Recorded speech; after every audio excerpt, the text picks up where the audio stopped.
नमस्कार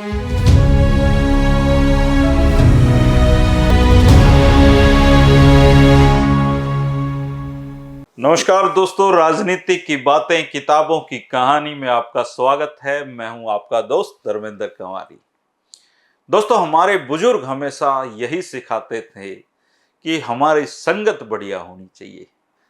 बुरी संगत का असर आदमी के जीवन पर पड़ता है और अच्छी संगत से आदमी निखरता है। कोई भी आदमी कितना भी बड़ा क्यों ना हो, एक दो व्यसन उससे चिपक जाते हैं। भगत फूल सिंह और चौधरी छोटूराम के संपर्क में आने का जादुई असर चौधरी माड़ू सिंह पर भी पड़ा और उनके दो व्यसन छूट गए। आइए जानते हैं कि क्या वो दो व्यसन क्या थे जो इन दोनों की वजह से छूटे। वह यह था कि दोस्तों को वकालत के शुरुआती वर्षों में ज्यादा काम तो वकीलों के पास होता नहीं, तो चौधरी माड़ू सिंह अपने मित्रों के साथ बैठकर ताश और चौपड़ खेला करते थे। सिनेमा वगैरह उन्होंने कभी देखा नहीं और एक दिन उनके निकटवर्ती गांव के युवा चौधरी देशराज उनके घर पे आए और निवेदन किया कि उनको चौधरी छोटूराम ने भेजा है। और चौधरी देशराज जिलेदारी के प्रत्याशी थे। चौधरी छोटूराम ने इन्हें चौधरी माड़ू सिंह के पास इस उद्देश्य से भेजा था कि माड़ू सिंह जी इनकी नौकरी के संबंध में चौधरी साहब को याद दिलाते रहे।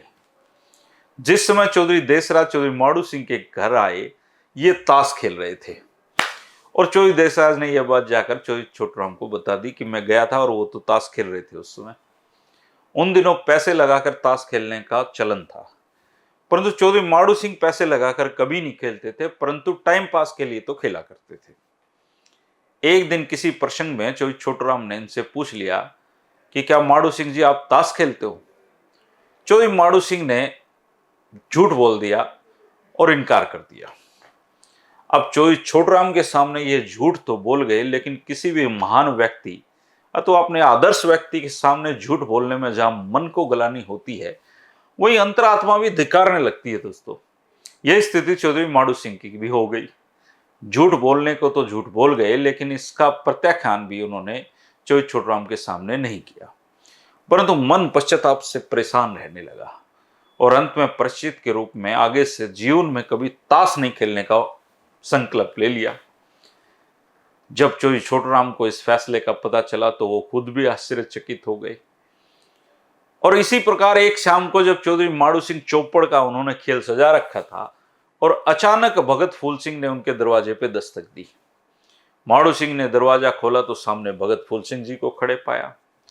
चौधरी माड़ू सिंह को काटो तो खून नहीं, आगे चौपड़ की बिसात पड़ी थी और दरवाजे के उस पार भगत फूल सिंह जी खड़े थे। चौधरी माड़ू सिंह बड़ी चालाकी से भगत फूल सिंह जी को दूसरे कमरे में ले गए और आने का कारण पूछा। बातचीत के प्रसंग में जब भगत जी ने चौपड़ खेलने का कोई संकेत भगत जी को नहीं मिला तो उनके प्राणों में प्राण आए और उन्होंने राहत की सांस ली।